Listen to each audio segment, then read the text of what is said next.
Le Maroc vient de rentrer Et dans avec le l'histoire fier de la héritage CAN. du Maroc en tant que pays hôte. Extraordinaire. Cette cérémonie, magnifique. Et sublimé par l'énergie créative de tout le continent africain. Sans commentaire, les Cette gars. cérémonie va être un voyage immersif et chorégraphié qui relie les cultures, les Wow. générations. Lorsqu'ils viennent chez vous, ils disent « Nous croyons », alors qu'ils sont entrés avec la mécréance et qu'ils sont sortis avec. Et Allah sait parfaitement ce qu'ils cachent. Et tu verras beaucoup d'entre eux se précipiter vers le péché et l'iniquité et manger des gains illicites. Comme est donc mauvais ce qu'ils œuvrent. Pourquoi les rabbins et les docteurs de la loi religieuse ne les empêchent-ils pas de tenir des propos mensongers et de manger des gains illicites? Que leurs actions sont donc mauvaises. De manière différente, mais dans un même esprit, tel est le comportement de beaucoup de pseudo-musulmans et de leurs imams. Prenons l'exemple de la CAN. Ne se ruent-ils pas en masse pour participer à cette œuvre mensongère de Satan, où les occasions de chute sont innombrables pour les enfants d'Adam?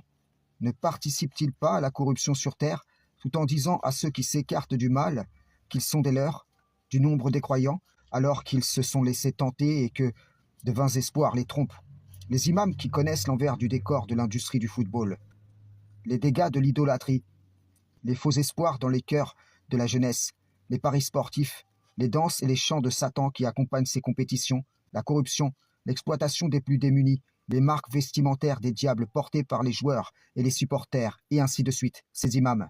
Pourquoi ne leur interdisent-ils pas ces choses? Peut-être parce qu'ils sont eux-mêmes séduits et qu'ils craignent de perdre ces brebis qui les engraissent. Où est le sens d'un joueur qui porte une tunique pour se prosterner devant Allah le matin et se retrouve l'après-midi avec les habits du diable se prosternant en coin de pelouse, tantôt dans un rôle, tantôt dans un autre?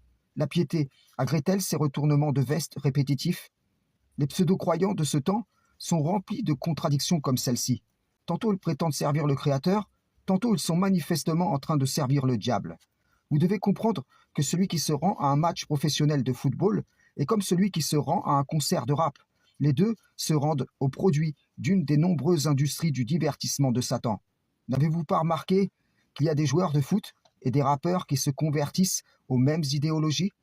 Que les imams reprennent leur exemple pour vanter le mérite d'appartenir à leur secte et que ceux-ci participent à la coupe du monde des dogmes trompeurs sur terre?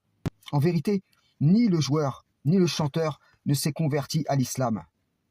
Mais ils ont simplement adopté le sunnisme, le chiisme ou encore le coranisme. La preuve de cela est que l'adhérence véritable à l'islam exigerait d'eux de cesser le football professionnel ou l'industrie musicale. Mais pour la majorité, ils ne le feront pas, car ils veulent juste paraître s'être convertis à Allah, tandis qu'ils se sont réellement soumis au diable. Frères et sœurs en islam, salam, shalom.